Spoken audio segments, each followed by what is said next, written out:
오늘부터 우리 열왕기상을 한번 보겠습니다. 열왕기상 이스라엘의 여러 왕들의 이야기를 다루고 있는 역사입니다. 물론 왕들의 연대기를 많이 나타나고 있지만은 단순한 왕들의 연대기가 아니라 그들이 하나님 앞에서 어떻게 반응했는가라는 것을 살피는 신학적인 역사다, 이렇게 보시면 될 것 같습니다. 또한 우리 이제 다윗, 물론 사울로부터 시작되었던 이스라엘이 한 나라가 어떻게 두 왕국으로 분열될 수밖에 없었는가, 그리고 북이스라엘과 남유다가 왜 망할 수밖에 없었는가라는 것을 보여줌으로 말미암아 당시 바벨론이나 또 애굽이나 여러 곳에 흩어져 있던 이스라엘 백성들에게 그들이 어떻게 회복되어야 될 것인가라는 것을 보여주는 영적인 나침반 같은 역할을 하는 것이 이 열왕기하입니다. 그 말은 오늘 우리 이 지점에서 우리가 어떤 방향으로 나아가야 하나님의 은혜와 하나님의 평강을 얻을 수 있는가, 어떤 방향으로 나아갈 때, 어떤 삶을 살 때 하나님으로부터 사실은 은혜, 평강 대신 오늘 이들이 망할 수밖에 없었던 이런 것처럼 결국은 망하는 길로 가는 그 이유는 무엇인가? 왜 하나님의 택함 받은 백성들이 표류하는 배처럼 이리저리 요동하고 결국은 그렇게 타락한 백성이 될 수밖에 없었는가라는 부분들을 이 열왕기 상하는 우리에게 잘 보여준다고 할 수 있습니다. 오늘 우리 특별히 열왕기상 1장은 솔로몬이 왕이 되는 과정을 지금 가감없이 소개하고 있는데요, 왕은 스스로 되는가 아니면 하나님께서 주시는 것인가, 또 왕권은 쟁취하는 것인가 아니면 하늘로부터 부여받는 것인가 라는 그런 질문에 대한 대답이 오늘 1장에 몇 가지 이야기를 가지고 우리에게 알려주고 있습니다. 1장은 1절부터 10절은 스스로 왕이 되려고 했던 아도니아 이야기를 담고 있고요, 물론 마지막까지 다 그대로 2장까지 연결됩니다만은 11절부터 53절에서는 이제 기름 부음을 받은 왕 솔로몬 이야기를 담고 있습니다. 그러니까 1절부터 10절은 스스로 왕이 되려고 했던 아도니아, 그리고 11절부터 53절은 스스로가 아니라 기름 부음을 받음으로 통해서 왕이 된 솔로몬, 이 두 가지 이야기가 오늘 1장의 내용이다 라고 이렇게 보시면 될 것 같습니다. 자, 그러면 우리 아도니아 이야기를 먼저 한번 보겠습니다. 기름 부음 받아서 이스라엘 왕이 된 다윗, 한마디로 말해 천하의 다윗왕, 우리가 40년 동안이나 이스라엘을 통치했는데 그가 나이가 많아 늙게 되었습니다. 1장 1절에 나오죠. 그런데 이불을 덮어도 따뜻하지 아니하였다, 이렇게 기록하고 있습니다. 그의 시종들이 다윗 왕과 나라를 어떻게 유지할 것인가 이런 것을 애를 쓰면서 사실은 다른 방식을 좀 해야 되는데 아름다운 처녀를 구해서 왕의 품에 누워서 왕의 품을 좀 따뜻하게 하면은 결국 이스라엘이 좀 안전하게 보호받고 또 왕도 그냥 그 왕권을 잘 유지할 수 있을 것이라고 판단했는지 좀 그런 일을 하고 있습니다. 그래서 아리따운 처녀를 구해서 수넴 여자 아비삭을 얻어 왕께 데려오죠. 자, 그런데 4절 보니까 이 처녀는 심히 아름다워서 왕을 받들어 시중 들었으나 왕이 잠자리는 같이 하지 아니하였더라. 그 정도로 노쇠하고 기력이 없었다라는 것을 알 수 있습니다. 세월 앞에서는 장사가 없는 것이죠. 우리 전도서 말씀 기억나시죠? 마지막 장의 소리 봤던 것처럼 결국은 눈도 또 귀도 또 다리도 팔도 다 쇠할 수밖에 없는 우리 인생, 그렇게 되기 전에, 그날이 찾아오기 전에 우리가 하나님 앞에 설 준비, 또 다음 세대를 위한 준비, 이런 것들을 해야 된다라는 것을 오늘 다윗도 우리에게 이런 모습을 통해서 우리에게 그냥 가르쳐주고 있습니다. 자, 그런데 이것은 배경이고, 자 5절, 바로 그때 학기세 아들 아도니아가 스스로 높여서 이르기를 내가 왕이 되리라 하고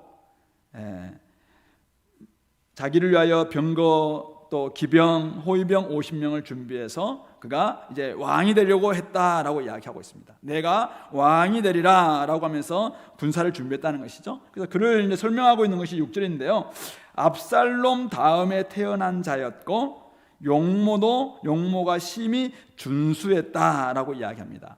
압살롬 기억나시죠? 아주 용모가 준수함으로 말미암아, 물론 자기 형이 자기 여동생을 그렇게 범함으로 말미암아 그 형을 죽이고 난 다음에 여러 가지 사건이 있어서 결국은 아버지의 사랑을 제대로 받지 못하고 또 치유를 받지 못하는 가운데서 스스로 왕이 되려고 했다가 결국은 죽임당했던, 사실은 압살롬. 근데 오늘 모습이 압살롬 다음에 태어난 자고 용모가 심히 준수했다, 아도니아가. 그런데 이 아도니아 또한 스스로 왕이 되려고 하고 있다. 즉 압살롬의 길을 가려고 하고 있다. 결과가 어떻게 될지 사실은 눈에 좀 뻔히 보이는 듯한 이런 지금 표현을 하고 있는 것이죠. 자, 그런데도 오늘 6절에 그의 아버지가 네가 어찌하여 그리하였느냐고 하는 말로 한 번도 그를 섭섭하게 한 일이 없었더라. 세 번역은 이렇게 번역하고 있습니다. 어찌하여 그런 일을 하느냐고 한 번도 묻지 않는다. 그러니까 잘못된 길로 가고 있음에도 불구하고 아버지가 그냥 아도니아를 놔뒀다는 거예요. 압살롬 때도 그렇고, 사실은 오늘 이 다윗이 좀 아버지로서는, 왕으로서는 굉장히 훌륭했는데 아버지로서는 조금 무책임한 모습들을 압살롬 때도 그렇고 이 아도니아에게도 지금 스스로 왕이 되려고 막 이렇게 하는 모습들이 드러나고 있는데도 불구하고 그것에 대해서 그냥 전혀 간섭하지 않고 사실은 그랬다라고 이야기하고 있는 것이죠. 어쨌든 그의 야심, 이 아도니아 야심이 이제 군대 장관 요압 그리고 제사장 아비야다를 이제 자기 편으로 끌어들임으로 말미암아 모의를 합니다. 그리고 그것을 이제 구체화하는 작업이 7절에 나옵니다. 그래서 그들이 따르고 도왔다라고 이야기합니다.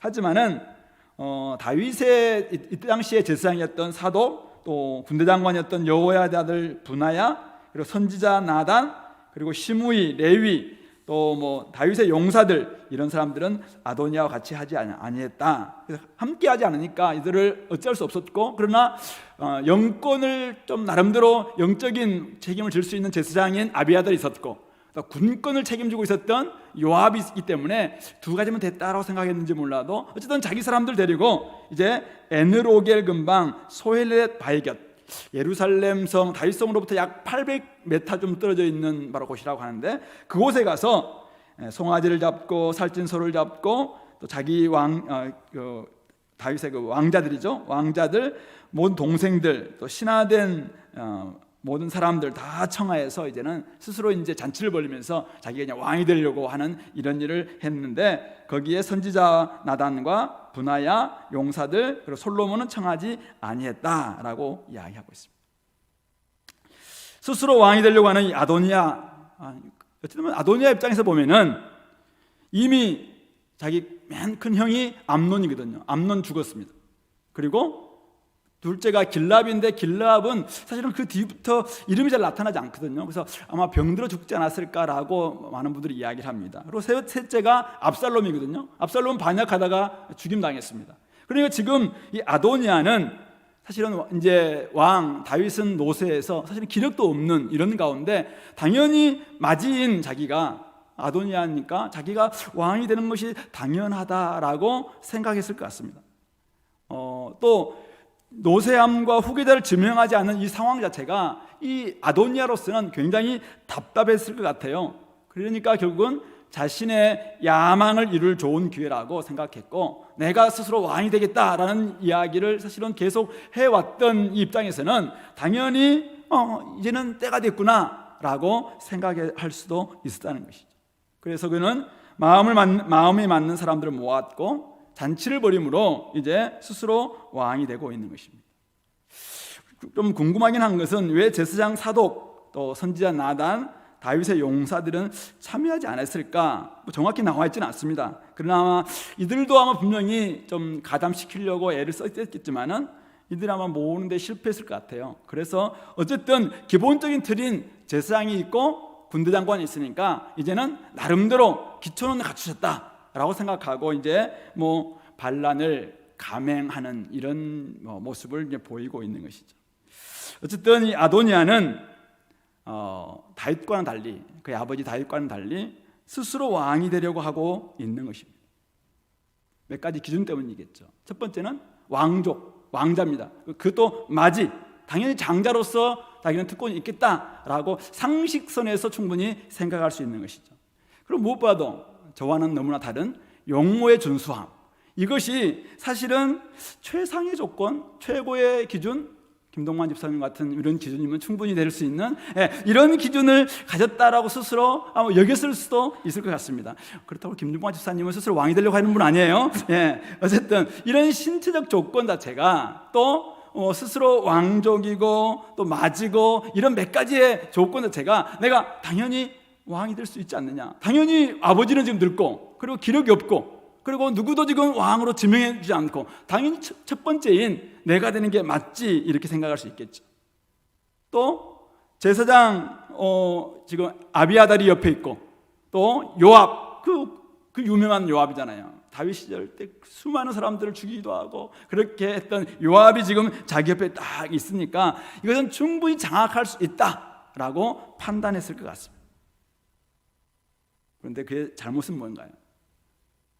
권위는 왕권은 그렇게 부여되는 것이 아니라는 것을 그는 알지 못한 것이죠. 왕권은 권위는 스스로 쟁취한다고 부여되는 것이 아니다는 것을 그가 몰랐던 것입니다. 하나님께서 택한 사람에게 주어지는 것입니다. 그래서 그때까지 하나님께서 사실은 택하는 그 기간까지 하나님께서 주시는 기름 부어 주시는 그때까지 어떨 때는 기다리고 묵묵히 또 참고 인내하다 보면은 어느새 자기도 모르는 가운데 바로 큰바위 얼굴이 바로 자기에게 나타나는 것처럼 그렇게 왕이 될 수 있는 것이겠죠. 그러나 오늘 이 아도니아는 스스로 왕이 되고 있는 것입니다. 우리 다윗 같은 경우도 기름 부음을 받았지만은 또 사울 왕을 몇 번이나 죽일 수 있는 그런 기회가 있었음에도 불구하고 그는 하나님께서 그 권위를 부여해 주실 그때까지 참고 기다리고 인내하고 도망자 시절을 보내고 이런 삶이 결국 다윗의 모습이었거든요. 결국은 다윗의 길로 걸어가려고 하는 지금 아도니아가 사실은 그 모양은 취하려고 하지만은 그가 취했던 태도라든지 어떤 신앙이라든지 영성 이것은 전혀 배우지 못하고 있다라는 것을 보게 되는 것입니다. 오늘 저와 여러분들 아도니아와 압살롬의 길을 반복해서는 안 됩니다.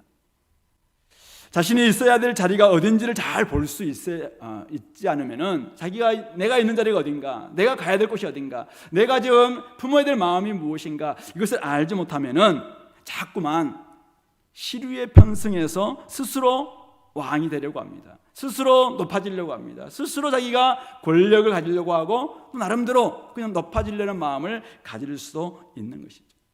어쩌면은 자신의 준수한 용모, 외모일 수도 있고 스펙일 수도 있고 사회에서 남들이 이야기해주고 있는 그 자리일 수도 있고 또 땅에서 가지고 있는 나름대로 사회 경제적인 어떤 계층일 수도 있고 그것 가지고 스스로 자기의 얼굴을 바라보면서 늘 그냥 사모하는 나르시스처럼 결국 그렇게 하다가 연못에 빠져 죽는 그 나르시스와 같은 이런 잘못을 범할 수 있다는 사실이죠. 그러므로 성도들은 하나님의 거룩한 백성으로서 거룩한 백성은 자신들이 서야 될 곳이 어디인가, 내가 지금 딛고 서야 될 발판이 어딘가, 터가 어딘가 이거 명확히 알아야 됩니다. 내가 지금 서 있는 곳이 어딘가, 내가 지금 스스로 왕이 되려고 하는 자리에 서 있는가, 아니면은 하나님을 의지하면서 지금 나아가는 그 견고한 복음 위에 서 있는가 스스로 돌아봐야 됩니다. 내가 따라가고 있는 길이 지금 어딘지, 내가 시류를 따라가고 있는가 아니면 하나님의 뜻을 쫓아가고 있는가, 자기가 따라가는 길도 돌아봐야 됩니다. 내가 지금 앉고 있는 자리가 어딘가, 내가 앉아있는 자리가 과연 내가 진짜 앉은 자리 맞냐. 예수님의 그 비유에 보면은 그죠? 낮은 사람인데 불구하고 가장 높은 상석에 앉았다가 더 높은 사람이 왔을 때 야, 니 저 말석에 가서 앉아라 라고 이야기하는 것이죠. 스스로 자기가 나보다 높은 사람 없지 하고 딱 높은 자리에 가면 더 높은 사람이 왔을 때 저 말석에 갈 수밖에 없는, 기억나시죠? 그러므로 우리가 있어야 될 자리가 어딘가, 내가 앉을 자리가 어딘가, 이런 부분들을 우리는 분명히 아는 사람이야말로 성도들이다라는 것입니다. 아무리 열광적인 분위기를 할지라도 하나님이 주신 것이 아니라면은 취하면 안 됩니다. 세상 사람들이 다 취해라 라고 이야기하고, 야, 그거 공짜다, 야, 그것은 가져도 괜찮아 라고 이야기한다 할지라도, 옆에 사람들이 다 부추기고 막 열광적이고, 야, 네가 해라 막 이렇게 한다 할지라도 내가 있어야 할 자리가 아니고, 그것을 내가 취할 곳이 아니라면은 과감하게 우리는 고난이 온다 할지라도, 어쩌면 지금 너무 사실은 사람들로부터 도리어 그냥 야, 그것도 못하냐 라고 이렇게 이런 어떤 부끄러움을 당한다 할지라도 사실은 취할 자리가 아니면은 취하지 않는 것, 이것이 굉장히 중요하겠다. 어쨌든 하나님께서 기뻐하시지 않는 곳, 이것은 피하는 것이 상책이다. 그런 의미 속에서 내 마음속에 스스로 내가 아도니아와 같은, 이 압살롬과 같은 여러 가지 이유 때문에 그런 모습으로 스스로 왕이 되려고 하는 모습이 없는지 돌아볼 수 있게 되기를 소망합니다. 두 번째, 11절부터 53절까지 이제 오늘 두 번째 이야기가 끝입니다. 근데 오늘 왕으로 기름 부음 받은 솔로몬 이야기가 쭉 나오는데요, 53절까지 굉장히 길게 나옵니다. 어쨌든 솔로몬이 왕으로 기름 부음 받기까지 지금 전면에 전혀 등장하지 않아요. 마지막까지 좀 등장하거든요. 그런데 11절부터 27절에서는 다윗의 맹세를 떠올리게 하는 이 선지자 나단과 이 밧세바에 의해서 그가 결국은 솔로몬이 왕으로 이제 이전부터 다윗이 맹세했다라는 것을 기억나게 만듭니다. 그리고 28절부터 37절에서는 그 맹세를 떠올림으로 말미암아 다윗이 이제는 왕위를 부여하는 명령을 내리는 거죠. 그래서 그 다윗의 명령에 의해서 그가 이제는 왕위를 받게 되는 것을 나타나고 있고, 38절부터 53절에서는 그 명령에 따라 기름을 붓는 이제는 이 제사장 사독, 선지자 나단, 또 여러 사람들에 의해서 그가 진짜 기름 부음을 받고 왕에 등극하는 모습이 이제 38절부터 53절에 등장하고 있습니다. 우리 오늘 세 가지를 한번 보겠는데요. 먼저 이 선지자 나단의 모습입니다. 아도니아가 왕위를 차지하려는 계략을 실행에 옮기고 있을 때 선지자 나단이 솔로몬의 어머니 밧세바를 찾아갑니다. 아마도 밧세바로부터 이전에 아마 이런 이야기를 들었던 것 같아요. 그래서 13절, 14절 보면은 다윗이 밧세바에 했던 맹세를 떠올리게 하면서 이전에 이렇게 하지 않았느냐라고 이야기하면서 당신이 다윗 왕 앞에 들어가서 이 말 꼭 해라. 왕이 여종에게 맹세하기를 이르시기를 네 아들 솔로몬이 반드시 나를 이어 왕이 되어 내 왕이 앉으리라 하지 아니하셨나이까. 그런데 아도니아가 무슨 이유로 왕이 되었나이까 하소서라고 이야기하면은 내가 그때 들어가서 다시 한번 왕에게 이야기하겠다라고 이야기하는 것이죠. 그래서 밧세바가 이제 다윗 왕에게 들어갑니다. 들어가서 17절에 왕께 이야기합니다. 어찌 됨이냐라고 이야기하니까 내 주여 왕이 전에 왕이 하나님 여호와를 가리켜 맹세하기를 네 아들 솔로몬이 반드시 나를 이어 왕이 되어 내 왕이 앉으리라 하셨거늘 어찌하여 아도니아가 왕이 되었어도 내 주 왕은 알지 못하시나이까. 지금 아도니아가 왕이 되어서 지금 이렇게 하고 있습니다. 20절 내 주 왕이여 온 이스라엘이 왕에게 다 주목하고 누가 내 주 왕을 이어 그 왕위에 앉을 줄을 공포하시기를 지금 기다리고 있습니다. 만약 왕이 그렇게 하지 않는다면 나와 솔로몬은 죄인이 되어서 분명히 죽임당할 겁니다. 이렇게 이야기하고 있을 때 갑자기 나단이 싹 들어오는 거죠. 나단이 왔습니다 라고 이야기하니까 나단 보고 이제 들어오라고 이야기했을 때 나단이 이야기하는 거예요. 24절에 내 주 왕께서 이르시기를 아도니아가 나를 이어 왕이 되어 내 왕이 앉으리라 하셨나이까. 지금 왕이 됐다고 이야기하고 있는데 왕께서 그 허락했습니까? 라고 먼저 묻습니다. 그리고는 27절에 이것이 내 주 왕께서 정하신 일이니까 그런데 왕께서 내 주 왕을 이어 그 왕이 앉을 자를 종에게 알게 하지 아니하셨나이다. 아니 지금 아도니아가 왕이 되었다라고 많은 사람들이 막 이야기하고 있는데 왕이 정말 이것을 말씀하신 것이냐고. 그런데 왜 저한테는 말씀하지 않았냐고 라고 이야기하시면서 그 왕이 앉을 자를 종에게 알게 하지 아니하셨습니다 라는 이야기를 딱 하니까 결국 다윗이 밧세바를 다시 부르라 라고 하고는 28절부터 30절에서 이제 이야기를 하고 있는 거예요. 30절 내가 이전에 이스라엘의 하나님 여호와를 가리켜 내게 맹세하여 이르기를 네 아들 솔로몬이 반드시 나를 이어 왕이 되고 나를 대신하여 내 왕이 앉으리라고 하였으니 내가 오늘 그대로 행하리라. 그래서 밧세바가 그 앞에 무릎을 꿇고 절하고 다윗 왕은 망설수라옵소서라고 했다는 이야기를 하고 있습니다. 나단 선지자의 오늘 역할이죠. 나라가 어지럽고 또 궁중에서는 지금 권력 암투가 일어나고 있을 때 선지자 나단은 자신의 사명을 감당하면서 밧세바에게 나아가서 지금 왕에게 찾아가라고 이야기하고 있고, 그리고 또 왕에게 직접 나와서는 그 맹세를 다시 한번 지금 왕이 지금 하고 있는 무엇 때문에 지금 아도니아가 이런 일들을 하고 있는지에 대해서 왕에게 충언하고 있는 이 나단의 모습을 보게 됩니다. 아무리 노쇠한 왕이지만은 왕은 왕입니다. 왕 앞에 나아가서 왕이 이렇게 하는 건 맞습니까? 왕은 왜 저에게 이야기하지 않았습니까? 왕은 저에게 알게 하지 않았습니다 라고 이야기하면서 왕 앞에 막 이렇게 충원하고 막 충고하고 막 따지고 막 이렇게 하는 거, 사실 어쩌면 목숨 내놓고 해야 될 일인지도 몰라요. 그리고 만약 이 일이 지금 잘못돼 가지고 뭐 아도니아에게 알려졌다, 그러면 나단 선지자, 안 그래도 자기 말 듣지 않고 자기 편에 들어오지 않았으니까 나단 선지자 저놈 나중에 진짜 아도니아가 왕이 되고 난다면은 나단 선지자의 목에 바로 갈 수 있는, 한 칼에 갈 수 있는 바로 이런 상황이잖아요. 그런데 나단은 그런 상황 속에서도 왕 앞에 나아가서 지금 이 일의 잘잘못을 좀 따지면서 바르는 것이 무엇인지를 충고하고 있는 이런 모습을 보게 됩니다. 선지자는 하나님의 뜻이 제대로 세워지고 왕이 했던 맹세, 약속이 바르게 시행됨으로 말미암아 나라의 질서를 바로 잡아야 될 필요성을 좀 느낀 것이죠. 그래서 그는 사실은 사무엘하 11장 12장에 우리 밧세바 사건 때 다윗 왕이 그냥 밧세바를 범했습니다. 그리고 우리아를 죽였습니다. 그리고 밧세바를 자기의 아내로 삼았습니다. 이때 나단 선지자가 찾아가서 대놓고 이야기한 거 아니겠습니까? 물론 비유를 들어서 이야기했지만은 바로 당신입니다 라고 이야기하면서 그 앞에 어쩜 목숨 내놓고 가서 딱 충고했던 이 나단 선지자가 지금 다윗 왕은 늙어서 기력도 없습니다. 그리고 지금 알지 못했다는 이야기를 계속하고 있어요. 아도니아가 왕이 되고 있음에도 불구하고 전혀 알지 못하고 아예 그냥 총명이 흐려져 있어 지금 다윗 왕은. 그런데 나단 선지자는 다윗처럼 지금 늙어가고 있습니다. 사실은 다윗 처음 초기 때부터 선지자 노릇을 역할을 했기 때문에 어쩌면 지금도 여전히 나단 선지자도 다윗처럼 늙어가고 있는 사람이에요. 그런데 그는 지금 총명이 흐르지 않고 있습니다. 그래서 잘잘못이 무엇인지를 분명히 알고 있습니다. 하나님의 뜻이 시행되지 않고 불의와 불법이 일어나고 있음을 묵과할 수 없음, 사리 판단이 분명한 이런 모습을 지금 나단 선지자는 보여주고 있는 것이죠. 그렇기 때문에 밧세바에게 이야기하게 했고 다윗에게 들어가서 그것에 대해서 다윗을 깨우는 역할이 오늘 나단 선지자의 역할이었고, 그로 말미암아 솔로몬이 왕위에 등극할 수 있는 아주 중요한 사실은 단초를 제공했다라고 말할 수 있을 것입니다. 오늘 저와 여러분들 한 시대를 깨우는 파수꾼의 역할들을 감당해야 될 사람들입니다. 우리 교회가 이 시대의 파수꾼들입니다. 이 시대를 깨우는 사람들이 바로 저와 여러분들입니다.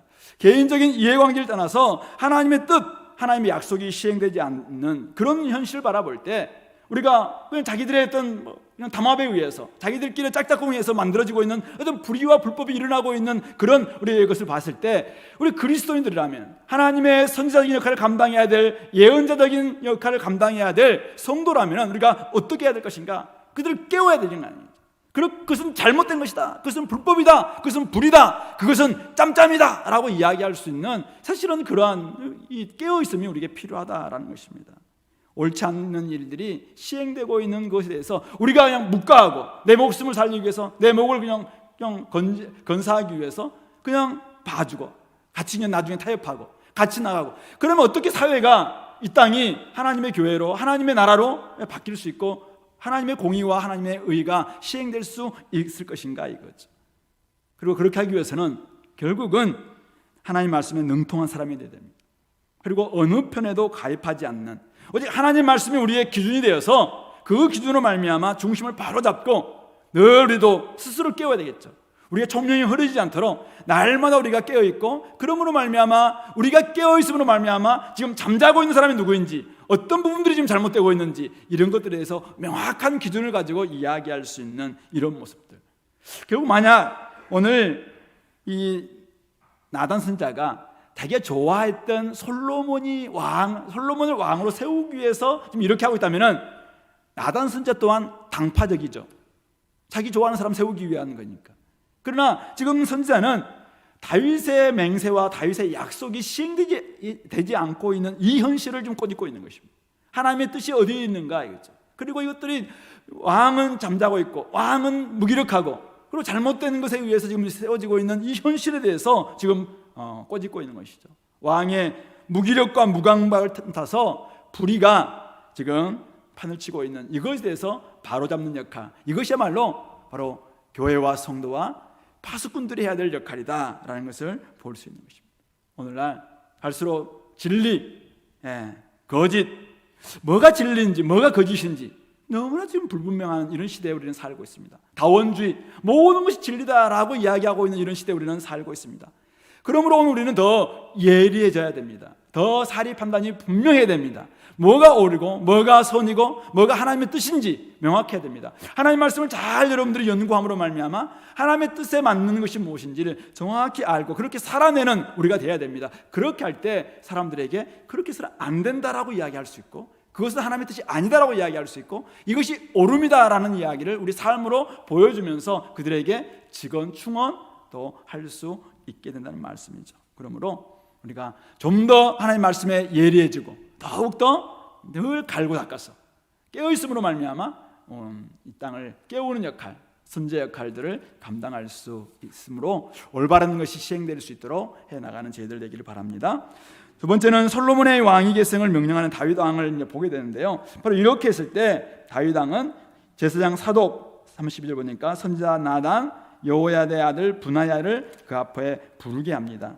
그리고는 그들에게 33절 보면은 내 아들 솔로몬을 내 노새에 태우고 기온으로 가서, 기온은 기온샘인데 예루살렘 다윗성으로부터 한 230m 정도 떨어져 있는, 그러니까 뭐 굉장히 가까운 바로 그 샘인데 그곳에 가서 이제 그에게 기름을 부어서 왕을 삼을 것을 이야기하고 있죠. 35절에 그를 따라 올라오라. 그가 와서 내 왕위에 앉아 나를 대신하여 왕이 되리라. 내가 그를 세워 이스라엘과 유다의 통치자로 지명하였느니라 라고 명확히 이야기합니다. 이렇게 하니까 군대장관 이 분하야가 왕께 대답하기를 아멘, 내 주 왕의 하나님 여호와께서도 이렇게 말씀하시기를 원하오며 또 여호와께서 내 주 왕과 함께 계심 같이 솔로몬과 함께 계셔서 그의 왕위를 내 주 다윗 왕의 왕위보다 더 크게 하시기를 원하나이다. 그래서 결국은 하나님께서 기뻐하시는 일이고 결국 이로 말미암아 솔로몬의 왕국도 왕위도 더욱더 확장되기를 소망합니다 라는 말로 이제는 이것에 대해서 같이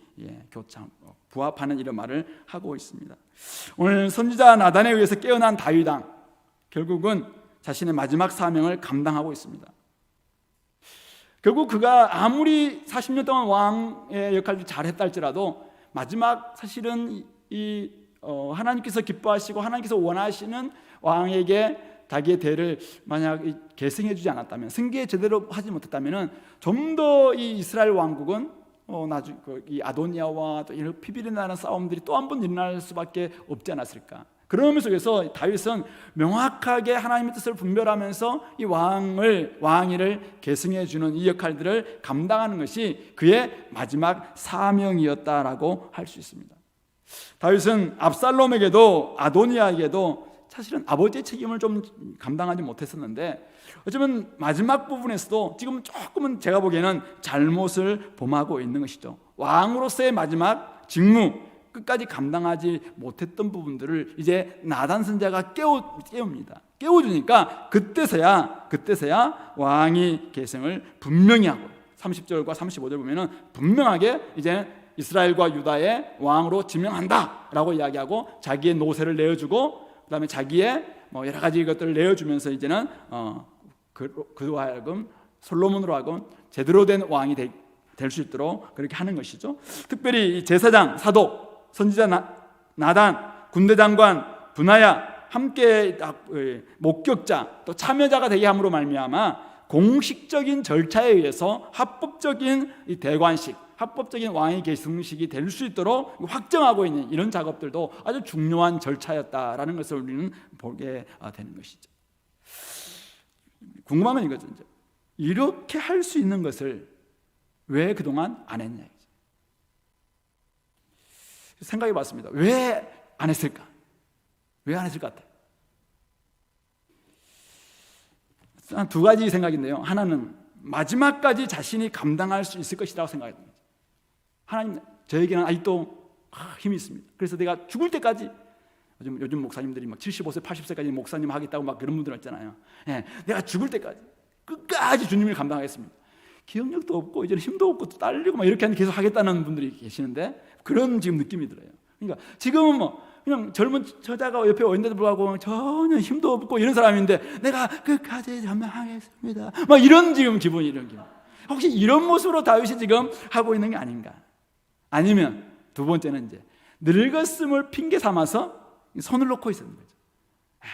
이제 늙어서 힘도 없고 알아서 하겠지. 나중에 되면 때가 되면 다 알아서 할 거야. 뭐 이런 태도로 혹시 좀 손 놓고 있지 않았을까? 근데 중요한 것은 이거죠. 오늘 11절 18절 다윗이 학기스의 아들 아도니아가 왕이 되었음에도 불구하고 그 사실을 알지 못했다. 총명이 없었다는 거죠. 지금 엄청난 잘못된 일이 일어나고 있음에도 불구하고 그것을 알지 못했다. 알지 못했다. 이게 지금 오늘 1장의 중요한 이 포인트인 것 같아요. 그러니까 지금 이 정도 됐으면 빨리 사실 깨닫고 후계자를 세우고 공식적인 절차를 통해서 이것들을 하는 이런 모습이 있었어야 되는데 그렇지 못했다라는 것이죠. 왕실이 지금 잘못 돌아가고 있음에도 불구하고 그것을 알 수 없는 총명이 얻어져 있는 거죠. 분명한 약속과 맹세에 대해서 책임을 감당해야 함에도 불구하고 그 책임까지도 지금 유기했던 이런 모습들은 다윗의 과오이고 실수다 저는 생각합니다.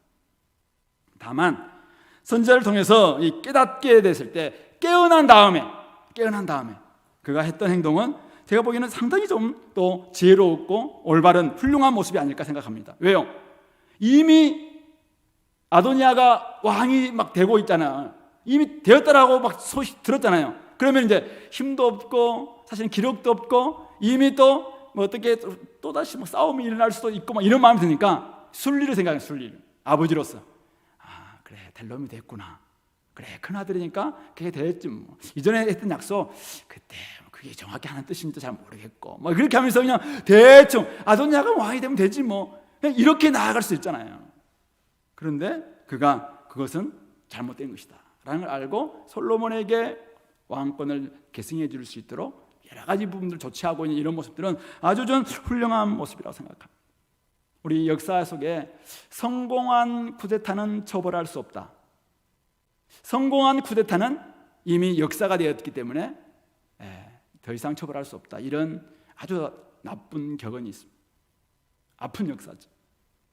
잘못된 것은 잘못된 것인데도 불구하고 성공했고 쿠데타가 성공했고 그가 나름대로 잘 살게 만들어줬어요. 그렇기 때문에 그는 이제는 우리의 뭐다. 이건 아주 잘못된 부분이죠. 그러므로 중요한 위치에 있는 사람일수록 사실은 우리가 마지막 직무가 무엇인가 이런 부분들을 명확하게 해야 될 것이고 혹시 실수가 있었다 그렇다면 빨리 그것을 인정하고 깨닫고 또 그것을 만회하는 이런 모습은 다윗으로부터 우리가 배워야 될 모습이 아닐까. 중요한 것은 다음 세대를 위해서 우리가 아름다운 유산들을 잘 물려줄 수 있도록 어쨌든 우리가 나의 직무가 뭐냐, 내가 지금 우리 회사에서 중요한 역할들을 맡고 있다면 내가 다음 세대들에게 인수인계를 해줄 때 어떻게 해줄 것인가 이런 부분들을 여러분들이 명확하게 잘 하는 것, 이거 사실은 우리가 하나님 앞에서의 중요한 책임이다라는 것을 보여주고 있는 것이죠. 마지막으로 이제 38절부터 보시면은 다윗이 제사장 사독과 선지자 나단, 여호야대 아들 분하야, 그리고 다윗의 친위 부대였던 그렛 사람과 블렛 사람. 그렛 사람과 블렛 사람은 그렛에서 오거나 블렛에서 왔다 해서 용병들이라고 이야기하는데 어쨌든 당시에 다윗의 그 친위 부대였거든요. 다윗 왕의 친위 부대를 이 그렛 사람과 블렛 사람들이었는데 이런 사람들이 지금 솔로몬을 왕으로 세우는 데 있어서 함께 동참하고 있는 이런 사람들입니다. 어쨌든 그들이 기온에 가서 지금 왕위를 세우고 있고 39절에 보면은 제사장 사독이 성막 가운데서 담은 이 기름을 뿔에 담아서 이제는 그에게 기름을 붓고 있습니다. 그래서 뿔나팔을 불자 모든 백성들이 솔로몬 왕은 만세수를 하옵소서 하면서 그를 따라 올라와서 피리를 불면서 크게 즐거워하고 있는, 그래서 드디어 솔로몬이 왕이 되는 것이죠. 오늘 이렇게 끝날 수 있는데 43절 1절부터 쭉 보시면 이제 갑자기 이제 이 자기들과 왕이 되었다고 막 잔치를 벌이고 있었던 아도니아가 어떤 일이 벌어지고 있습니까? 어디서 막 소리 나니까 요압이 무슨 일이냐? 이 어찌된 소리냐라고 이야기를 하는 거죠. 그러니까 아까 우리 에느로겔 그게 한 800m고 그 다윗성으로부터 한 800m 떨어져 있고 그리고 그 기온샘이 한 230m 떨어져 있는 곳이거든요. 한 600m 정도의 거리가 있어요. 600m 정도면은 뭐 조용한 소리는 안 들리겠지만 뿔나팔 불고 막 시끄러운 소리는 사실은 다 들릴 수 있거든요. 우리가 도대체 무슨 소리냐라고 이야기하니까 갑자기 이제 요나단이 옵니다. 42절에 제사장 아비아달의 아들 요나단이 옵니다. 제사장 아비아달은 알다시피 아도니아 편에 가입한 제사장이거든요. 그의 아들 요나단에 오는 거예요. 그러니까 당연히 자기 편에 있는 아들이니까 너는 용사라, 아름다운 소식을 가져오는구나 라고 이제 자기가 왕이 되는 것을 정말 많은 사람들이 기뻐한다고 생각을 했겠죠. 그런데 요나단이 쭉 이야기를 하는 거예요. 이렇게 해서 지금 솔로몬이 46절 왕자에 앉아 있습니다. 그리고 47절 왕의 신하들도 다윗 왕에게 축복하면서 이 왕이 왕권이 다윗 왕권처럼 솔로몬 왕권도 그렇게 더 강화되기를 소망합니다. 이렇게 하면서 이제 그렇게 축복을 하니까 이 다윗 왕이 침상에서 몸을 굽혀서 그냥 경배했고, 그러면서 다윗 왕도 48절 이스라엘의 하나님 여호와를 찬송할 일이다. 여호와께서 오늘 내 왕위를 앉을 자를 주사 내 눈으로 보게 하셨도다 라고 이야기했습니다. 그러니까 지금 세 차례, 그러니까 솔로몬은 이미 왕이 앉아 있고 다윗의 신하들도 그것에 대해서 지금 긍정하면서 축복하고 있고, 그리고 다윗 왕 또한 그것에 대해서 인정하면서 너무나 기뻐하면서 하나님을 찬양하고 있습니다 라는 이야기를 요나단이 전해주는 거예요. 그러니까 그때 아도니아와 함께 있던 손님들이 각기 이제 아름다운 소식인 줄 알았는데 자기들의 죽음 소식이잖아요.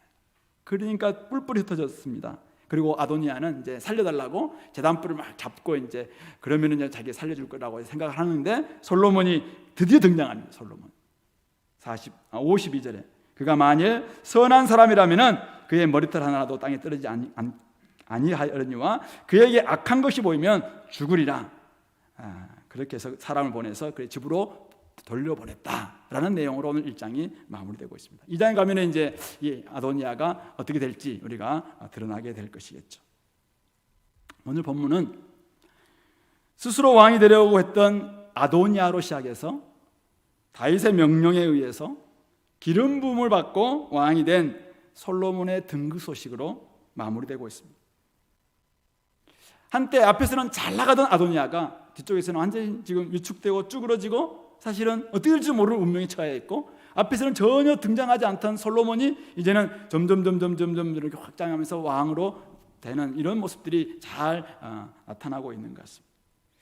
다윗을 이어서 기름 부음 받은 왕으로 세워지는 일, 결국은 모든 백성들로 하여금 즐거운 일입니다. 아름다운 소식입니다.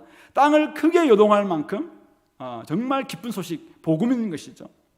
무엇보다도 이것이 하나님의 뜻에 따라서 세워진 것이라면, 그리고 하나님께서 정말 축복하신 것이라면, 그리고 다윗의 길로 나아가는 다윗을 뒤이은 계승이라면 더더욱 이것은 기쁜 소식이 될 것이고 아름다운 소식이 될 것이고 모든 백성들에게 정말 감사 찬양이 넘쳐날 그런 소식이 될 수 있을 것입니다. 오늘 아까 우리 47절에 나와 있는 신하들의 축복처럼 솔로몬의 왕위가 다윗의 왕위보다 더 크게 될 수만 있다면, 하나님이 축복하셔서 정말 그렇게 될 수 있다면, 정말 다윗의 고백처럼 이 일은 정말 그를 왕으로 세우신 이스라엘 하나님 여호와를 찬송할 일입니다. 우리가 하나님께서 세우셔서 하나님이 축복하신다면 그것은 선임자나 또 옆에 있는 사람들이 다 함께 기뻐할 것이고 아름다운 소식이고, 그런 말미암아 모두가 다 기쁜 소식이고 아름다운 소식이고 복음 그 자체라는 것을 보여주고 있는 것이죠. 그런데 문제는 거죠. 다윗의 왕자에 앉았다고 해서 다윗의 노새를 타고 다윗의 자리를 이었다고 해서 무조건 다윗의 길을 걸어갈 수 있느냐 이거죠. 오늘 열왕기상은 이렇게 솔로몬이 아름답게 등극하는 모습으로 출발합니다. 물론 우리는 중간중간에 솔로몬이 또 성전을 만들고 지혜롭게 시작하면서 아주 열왕기상은 멋지게 굉장히 기쁨, 아름다운 소식으로 출발하는 것 같습니다. 그런 잘 알다시피 마지막 장에서는 다 망하고 잡혀가고 무너지고 이런 모습으로 끝나지 않습니까? 다윗의 왕권, 다윗의 통치를 기대하지만은 다윗보다 위대하신 하나님의 권위에 순종하지 않는다면은, 하나님의 뜻에 따르지 않는다면은 자신이 기대하고 다윗이 기대하고 또 주변 사람들이 기대하는 그런 아름다운 소식이나 기쁜 소식은 요원할 수밖에 없다라는 것을 우리에게 잘 보여주고 있는 것이죠. 다윗의 씨로 이 땅에 오신 우리 주님께서도 이 땅에 복음의 기쁜 소식을 주셨습니다. 그리고 성령께서도 오늘 각 사람에게 기름 부어 주심으로 말미암아 우리로 하여금 이제는 기쁜 소식을 드러내는 삶으로 살도록 해주셨습니다. 그런데 여전히 복음을 가지고 있고 성령을 받음으로 말미암아 성령의 기름 부음을 받음으로 말미암아 사실 우리가 하나님의 영광을 위해 살아가야 될 사람들이 여전히 지금도 아도니아처럼 스스로 왕이 되려고 꿈을 꾸는 자들이 있습니다. 스스로 관상에 나오는 그 누구처럼 내가 왕이 될 상인가 했던 그 사람들처럼 수양대군의 왕이 될 상을 가지고 있었던 사람 맞습니다. 그러나 잘못된 길로 감으로 말미암아 스스로 왕이 됨으로 말미암아 결국은 물론 정치에서는 그 사람이 정치를 아주 멋지게 평가합니다만은 그러나 많은 사람들의 피눈물을 흘리게 만들었던 그 길로 걸어가지 않습니까? 오늘 우리 삶 가운데서 자기 보좌에서 내려와야 됨에도 불구하고 그래서 의와 평강의 왕을 모셔서 우리 삶의 가운데 하나님의 샬롬이 하나님의 평강이 하나님의 나라가 드러나야 됨에도 불구하고 그래야지 진짜 아름다운 소식과 기쁜 소식이 나와 우리 주변에 사실은 퍼져나감에도 불구하고 자꾸만 지금도 내가 자꾸 왕이 되려고 합니다. 내가 내 보좌를 더 강화시키려고 합니다. 그냥 내 말고 다른 사람에 대해서는 그냥 자리를 내어줄 생각이 별로 없는 듯한 오직 나의 유익과 나의 만족과 나의 어떤 것을 위해서 좀 살려고 하는 이런 태도가 자꾸 있다 보니까 왕이 그리스도와 같은 왕권에 사실은 받았음에도 불구하고 그리스도와 함께 왕으로 하는 놀라운 특권을 받았음에도 불구하고 그냥 그런 모습이 아니라 스스로 왕이 됨으로 말미암아 아도니아와 같은 슬픔의 길로 가는 이런 모습들이 우리에게는 없는지 돌아볼 수 있길 바랍니다. 복음을 받았음에도 불구하고 다윗의 길이 아닌 다윗의 왕권에만 집중한 그 탓에 결국 잘못된 길로 걸어가지 않도록 슬픈 마무리가 되지 않도록 오늘 우리 자신들을 날마다 쳐서 복종시키면서 내가 걸어갈 길이 무엇인지 스스로 돌아볼 수 있길 바랍니다. 한 가지만 더 본다면은 오늘 하나님께서 어떻게 당신의 뜻을 성취하셨는가? 오늘 이 다윗과의 언약 우리 사무엘하 7장에 나오는 나단의 신탁이라는 우리 장면이 나오는데요. 어쨌든 나단을 통해서 하나님께서 계시를 하십니다.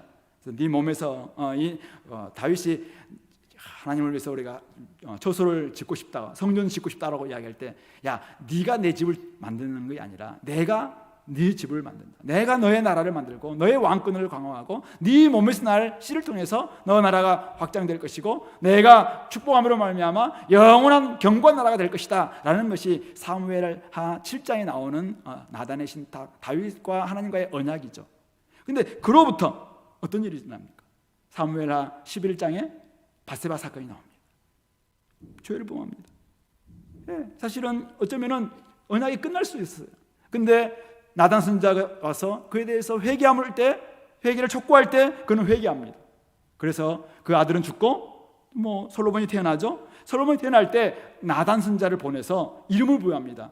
여디디야, 여호와께 사랑을 입었다라는 뜻입니다. 사무엘하 12장 25절에 나오는 것이죠. 이름까지 부여하면서 그냥 이 아이에게 하나님께 축복하시겠다, 사랑을 입은 자다라고 말씀해 주십니다. 근데 그 뒤에 또 다윗의 아들들 간에 싸움이 일어났죠. 암논이 죽고 압살롬이 죽습니다. 두 아들 잃게 됩니다. 다윗의 슬픔은 이루 말할 수도 없습니다. 물론 다윗의 왕권 승승장구했습니다. 그러나 마음 한켠에서는 여전히 여러 가지 자식들에 대한 감정으로 인해서 참 자기 자책했지 않았을까라는 생각도 하게 됩니다. 그러다가 다윗은 늙었습니다. 나단의 신탁, 어쩌면 나단을 통해서 하나님께서 말씀하셨던 이 언약을 그가 잊었는지 모르겠습니다. 그리고 바세바에게 솔로몬에게 왕권을 주겠다라고 했던 맹세 약속도 까마득하게 잊고 지냈습니다. 늙었다는 이유 때문인지 모르겠습니다. 어쨌든 잊고 있었습니다. 그런데 선지자 나단이 찾아옵니다. 선지자 나단이 알 정도로 분명한 약속이었어요. 분명한 맹세였습니다. 그런데 그는 잊고 지냈습니다. 그런데 결국 하나님께서는 여러 가지 이 과정을 통해서 결국 하나님의 사랑을 입은 자라고 여디디야라고 이름을 주셨던 그 솔로몬에게 이 왕권을 이임함으로 말미암아 기름 부어 주심으로 말미암아 그 뜻을 이루어지고 있는 것이죠. 중간에 궁중암투도 있습니다. 좌충우돌도 있습니다. 다윗의 갈짓자 행보도 있습니다. 또 늙음과 여러 가지 기억에 사라지기도 하고 또 잊어버리기도 하고 또 죄를 짓기도 하고 여러 가지 좀 좌충우돌도 분명히 있습니다. 완벽하지 않습니다. 다윗은 훌륭한 왕이었지만 완벽하지는 않았습니다. 그런데 하나님께서는 신실하게 그 약속을 지켜주셨다는 사실이죠. 이것이 하나님이 오늘 구원을 이루어 가시는 방식입니다. 오늘 저와 여러분들이 오늘 우리 살아갈 때 우리는 어떻습니까? 하나님 우리에게 약속하신 게 있습니다. 내가 너와 함께 하겠다. 끝날까지 지켜주시겠다. 영원 하나님 나라 백성으로 삼아주시겠다. 그리스도와 함께 왕노릇할 수 있는 그런 특권을 보여주시겠다. 우리가 구원받을 때 하나님은 그런 언약, 약속을 우리에게 주셨습니다. 그런데 우리는 살아가면 어떻습니까? 시류에 따라 흔들리면서 여기저기에 마음을 자꾸 빼앗깁니다. 집 문제, 집 몇 군데 가보니까 집 문제 때문에 마음이 막 속상해가지고 못 살겠다 이 동네에서 이런 마음이 막 듭니다. 자식들 훌륭합니다. 어쨌든 자식들 생각하면 답답한 마음도 있고 또 여러 가지 생각 때문에 내가 뭐 하고 있지 이런 생각 듭니다. 앞날에 염려 걱정이 올 때 또 막 헷갈리기 시작합니다. 내가 뭐 하고 있지 이런 생각이 듭니다. 스스로 신뢰를 깎아먹는 삶을 살아가기도 합니다. 그런데 하나님께서는 우리의 이런 세상살이 속에서도 여전히 당신의 뜻을 이루어가고 계시다는 사실이죠. 신실하게 그 뜻을 세상 끝날까지, 바로 그리스도의 그날까지 우리를 책망할 것이 없는 하나님의 영광스러운 교회로, 또 신실한 하나님의 자녀들로 우리를 붙들어 주신다는 사실, 그 사실이 오늘 우리에게 위로가 되고, 다시 한번 내가 좀 잊어버릴 수 있고, 내가 다윗처럼 까마득하게 깜빡 놓치고 있을 수 있고, 기력도 약해지고 기억력도 약해지고 시력도 약해지고 실력도 약해지고 뭐 하나 내세울 것이 없는 이런 모습이 될 수도 있어요. 그런데 하나님은 우리에게 약속하시는 그 약속을 신실하게 줄곧 이끌어 가시는 분이, 다른 사람들 다 놓쳐도 그분만이 딱 중심을 잡고 우리를 이끌어가고 계시다는 사실, 이것이 우리에게 위로가 되고 격려가 되고 다시 한번 이 길을 하나님 의지하면서 나아갈 수 있는 힘이 아닐까 생각해 봅니다. 저와 여러분들 이 땅 가운데서 여러 가지 어려움이 있습니다. 아픔도 있고 또 우리의 마음을 자꾸만 빼앗는 여러 가지 세상의 염려들도 우리에게 있습니다. 그러나 그럴 때마다 인내와 연단을 배웠으면 좋겠고, 그런 가운데서 소망 가운데서 환난 가운데서도 소망을 생각하며 즐거워하며 또 그날을 우리가 정말 소망하며 나아갈 수 있는 우리 성도들 될 수 있기 바랍니다. 무엇보다도 세상의 길이 아니라, 스스로 왕이 되려고 하는 그 길이 아니라 정말 하나님께서 기름 부어주시는 그 길로 나아감으로 진정한 평화, 진정한 은혜가 우리 가운데 날마다 임할 것을 소망하는 그런 우리 삶으로 나아갈 수 있기를, 그 길을 날마다 선택하며 갈 수 있기를 이 말씀으로 권면합니다. 같이 한번 기도합시다. 오늘 말씀을 좀 기억하시면서 내가 지금 어떤 길을 가고 있는지, 어떤 삶으로 이 삶을 살고 있는지, 스스로 왕이 되려고 하고 있는지, 아니면 하나님의 때를 기다리며 하나님의 기름 부어주심을 기다리며 나아가고 있는지 자신을 한번 돌아보면서 하나님 의지하며 끝까지 나아가게 달라고 같이 한번 기도합시다.